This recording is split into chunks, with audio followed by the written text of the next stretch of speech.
This is the In Focus podcast from The Hindu.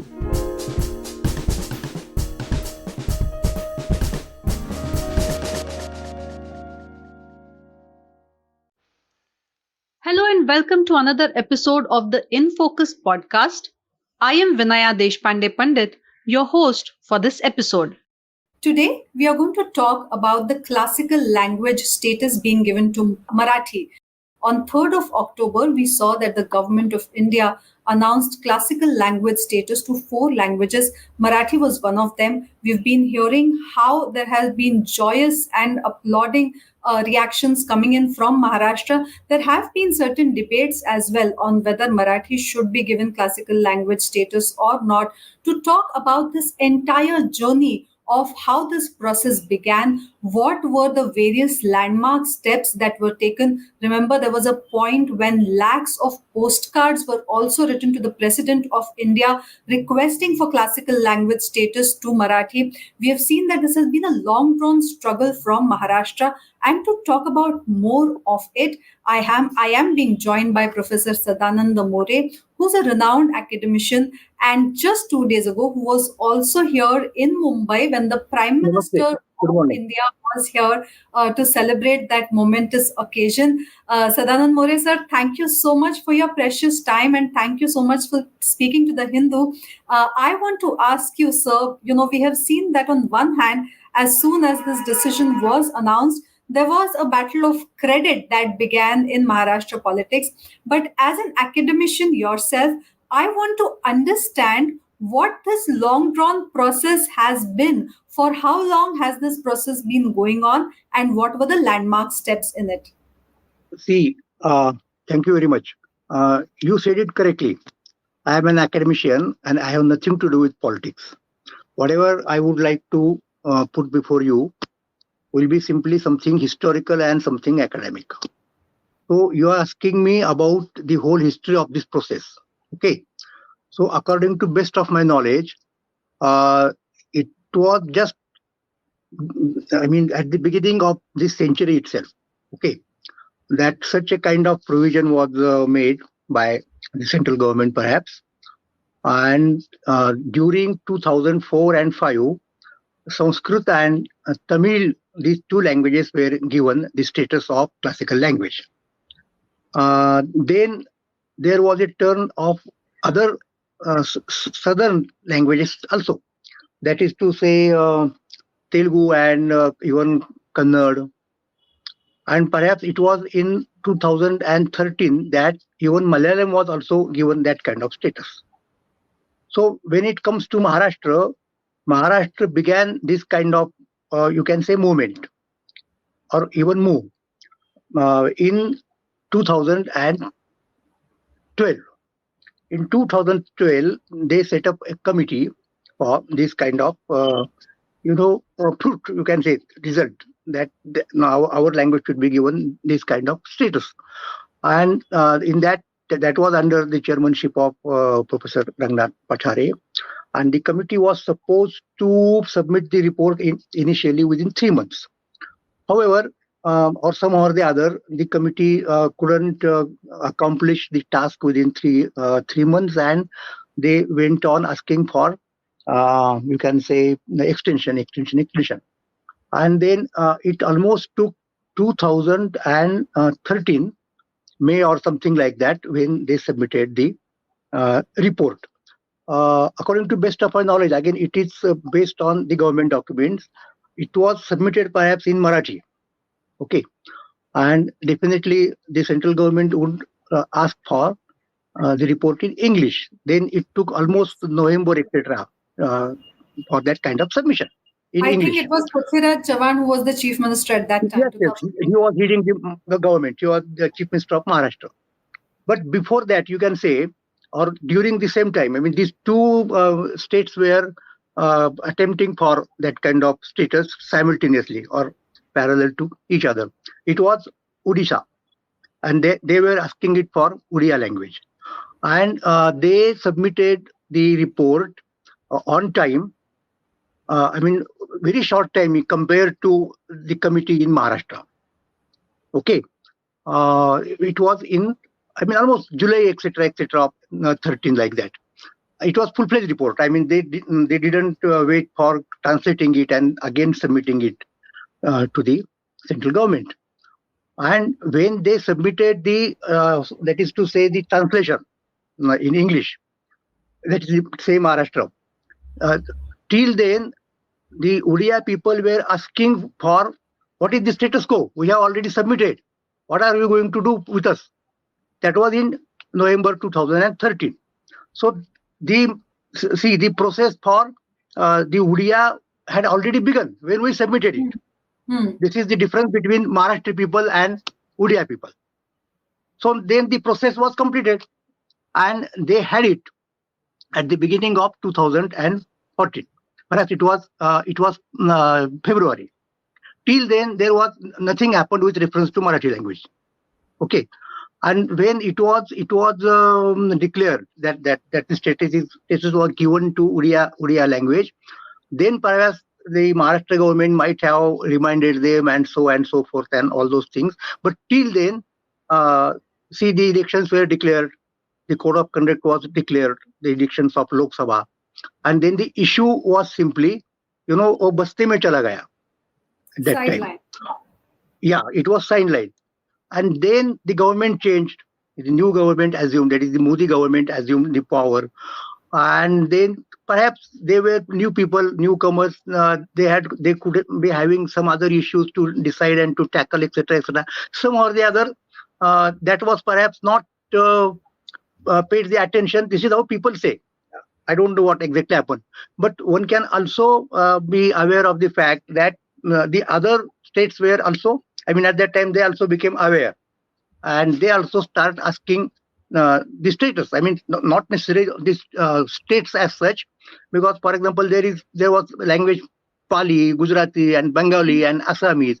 They were all awakened. I mean, looking at those examples. So then it became perhaps difficult for them, for the central government, to decide the thing.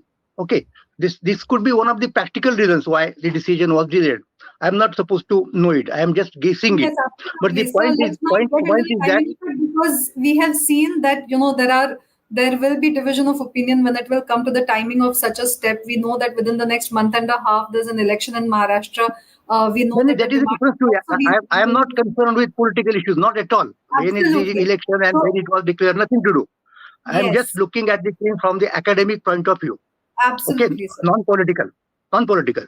And then I must confess this thing, that these things were not speeded up as they were expected to, as Odisha government, for example, did. Even I just had this kind of, I happened to read an article, not only that editorial, in one of the prestigious newspapers in Maharashtra. They said that there were some mistakes, and this was submitted by one of the members of the committee itself. But even I do not know what happened exactly. But these things are spread in Maharashtra. You can say they are rumorous. I don't know. But this is how this. I mean, since you asked me what happened exactly, why it was delayed, I must state the facts which I know. One more thing I must point out to you. See, the then CM Prithviraj Chauhan had already established another body there. There was some kind of another separate department, portfolio of language. This is one thing. Then already there had been a kind of what is called Rajya Bhasha, that kind of committee there. And in fact, these things would have been given to, for say, discharging their duties to that kind of institution, Rajya Marathi Vikas Samiti. But I simply don't understand why Rajya Marathi Vikas Samiti was not assigned that task. It was meant for that. There was simply no need of kind of committee.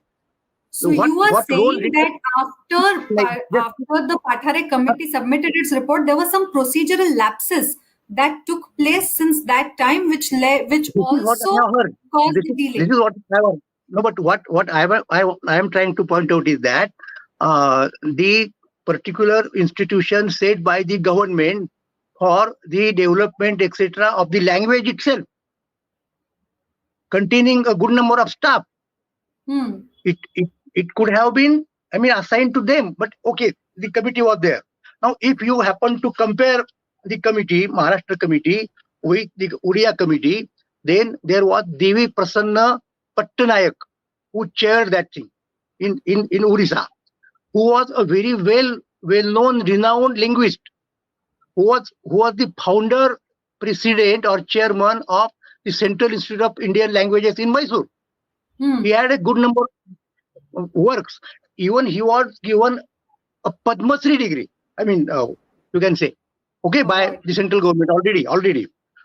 Compared to that, if we find this committee in Maharashtra, I don't think that there was any renowned linguist there, like this. Say Ashok Kelkar, that kind of. There were people. Who could have been, MAs in Marathi or so and so forth.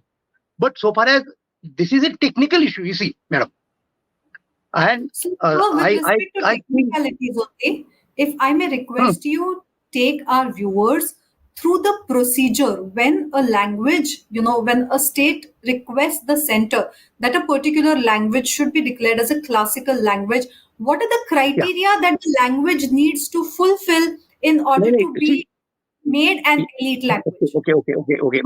May I tell you? May I tell you that the was criteria was already set up. There is no problem regarding that. For example, whether the language is quite ancient.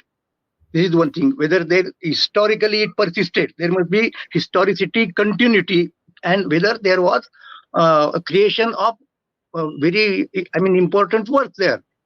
So Hmm. that Marathi fulfill that all those criteria is obvious. There is no doubt. But the point is that how you presented it. First, it was not presented within the given. See, if it had been already done like the Odisha government, then we would have had that kind of status already in that earlier region. That is to say, during Hmm. the Congress government itself, Hmm. Hmm. when Odisha was given. So we must introspect and we must admit that there was something wrong. There was something wrong in Maharashtra government itself. We cannot deny the responsibility. So yes, that is why And you see that let time me and again point out. I am grateful to the committee who had exerted their etc. But the point is that it took a lot of time. It was not already. So to say. This is one thing. And as a kind of introspection, we must also examine our own errors, our own lapses, and that is what I wanted to talk to you. thank I'm you for not that concerned perspective, sir. with credit, not at all. This is simple I history. Yes, I get that point, and thank you for that perspective. Is that why government after government said that it had to keep pursuing the matter with the central government and had to keep giving additional data with respect to documents, with respect to historicity? No, Is that one of the that I reasons don't why? know. That I don't know why it was delayed. There could be other reasons too. But so far as I am concerned, I know all the things regarding the committee and its report and its submission in comparison with, say, for example, Udia. And why Udia was important? Because Udia was trying to have that kind of status at the very same time, simultaneously with Maharashtra. So So, what were the lapses? this is What were the lapses that this report had that led to the delay in granting that status to yeah, I don't Maharashtra? know. You may ask this to the members. See, because unfortunately, Hari Narke, who was the chairman of that committee, is no more with us, unfortunately. And Yes. somebody has already reported, and the editorial speaks of that there were some lapses. And this was submission on the part of some of the members of the committee itself. But I don't know. I have seen met no such member. I had discussion with no one of that stature of. So, this is something for which Maharashtra has been pursuing for quite some time with the center. As we have discussed through all this time in our conversation, the proposal had been pending since the year 2013. There was a point where lakhs of postcards were also sent to the Yeah, yeah, president, yeah. I then know, I know. president of India, See, Ramnath the number Kovind. number of institutions in Maharashtra, they had some kind of resolutions and they send letters, etc., etc. A kind of build pressure on the government, central government. This I know. Yeah, So, all that process had to take place. You saw the kind of sentiments that people had as well from the state in order to see that classical language status should be given to Marathi. Finally, now that the status has been granted, yeah, what yeah. are the benefits that Marathi as a language will get, and what is the boost that the language will get? See, this is a kind of booster, one can say. See, as I know, there is a provision of providing substantive funding for, say, you can have provision of teaching Marathi language in other universities, that is to say, Hmm. out of Maharashtra. Hmm. Then you can have some kind of appointments there. I mean, Hmm. they provide funding for the development of language. This is one thing. But moreover, I'm interested in another important thing. The thing is that, see, these are the days of globalization, and in these days we are losing our identity. And most important of our identities is identity as a language speaker. The linguistic identity is the most important identity. Now, if the Marathi people are now aware of the fact that their language has been recognized as classical language, then there is every possibility that their affection towards their language, their Hmm. commitment towards their language, their love towards their language might increase, and Hmm. so that they might turn their faces to development of language. This kind of prestige now will be enjoyed by your language. If everyone knows this thing, then there is a possibility of the change of attitude, and then they would also understand that if we are to survive with an independent uh, as an independent entity, cultural linguistic entity, okay, in this whole bazaar of the world, Hmm. then we must have our identity, and there is no better identity than linguistic identity. Because when we talk of cultural identity is always based on linguistic identity. So this is in terms of the attitudinal change that you Yeah, hope yeah. And the that is very important step. people will have, absolutely. Yeah. But in terms of the actual on-ground propagation of the language, what is it that will substantially change now with the status of an elite language being given to Marathi? So just Many, like you see, said that see, it will be taught in other universities as well, there can be provisions yeah, that can be made for that. What are the other things, so? see, uh, before a couple of days even or weeks, the Maharashtra government had already established an independent Marathi language university in Rudipur, which was the birthplace of, you can say, the Mahanabhav cult and their language. This is very important. And then that independent university can be also, funded and aided by this kind of funds which we will be receiving from the central Hmm. government. Hmm. So see, everything else can be taken care of, but this kind of funding, the financial issue is the most important issue. It's not simply emotional or issue of commitment. So if it comes to those material things, then we have now every possibility, okay, to get some of the things which are really required for some such academic activities, such seminars and professors and so on and so forth, So publications. if I ask you as a renowned So, academician yourself, what is your wish list? After classical language status has been granted to Marathi, are there any classical texts that you would want to be seen translated, preserved better, the way in which you think that this status should certainly. help Marathi See, better? If I can ask for your wish list, sir. sure. See, when we submitted a report for this Rudipur University of Independent Marathi Language, the Rudipur, this city was the center of Maharashtra language, and where a number of works were written in Marathi. and most of them are classical. See, there is Leela Charitra, which is the first autobiography. First biography of Chakradhar. Marathi, and you can definitely say that there could seldom be any such biography in Indian languages, other Indian languages, except Sanskrit perhaps, of the contemporary person. See, I mean, we had Puranas, enough. I mean, and they were rendered into other languages like, say, Kannada and so on and so forth. But so far as someone who is our contemporary, look, and writing his biography was perhaps the first for the first time this happened in Maharashtra in Marathi language. Which year was So that? that is one of the Leela Leela Charitra? Charitra. Leela Charitra. And then may I tell you, this is 13th century.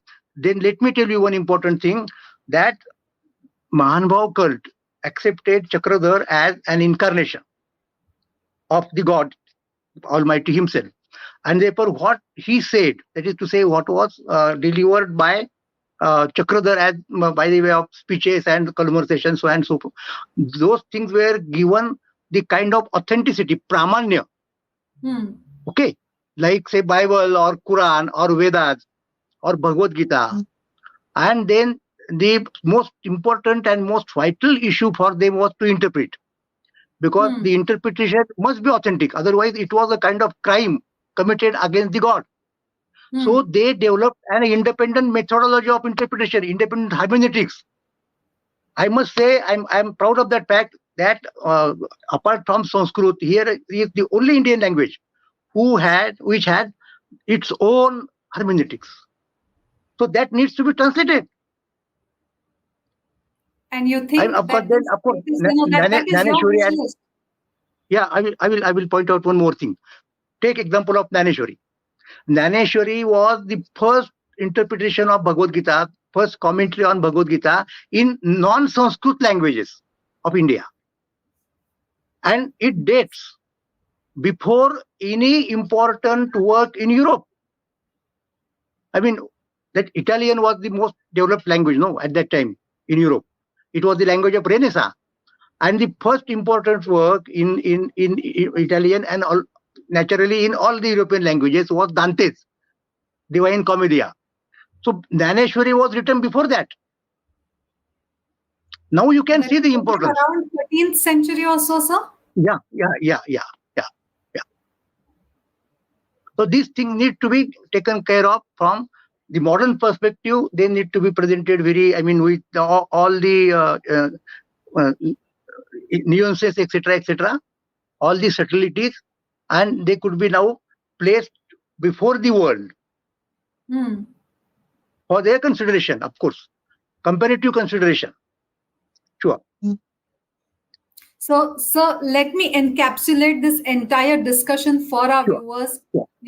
As an academician yourself, you wish that the classical language status, the elite language status that has been granted to Marathi will help preserve, propagate better the ancient texts that have been there in Marathi language. Maybe Jnaneshwari, which has been the first critique in that sense of Bhagavad Gita beyond Sanskrit language, or maybe texts like Leela Charitra, which were biographical texts. All these should be brought better in front of the people. Their preservation and propagation should be done better. Clearly, we can hear that there is a bit of a sadness that there was delay of such a long time for the status to be granted to Marathi. One thing I will add. Der se aaye durust hai. So now we should not have any problem. But when it comes to history, this thing must be said. Absolutely. And with that, thank you so much for your valuable time. Thank you. In Focus will be back soon with analysis of the biggest news issues. In the meantime, you can find our podcast on Spotify, Apple Podcasts, Stitcher, and other platforms. Just search for In Focus by The Hindu. We'll see you soon.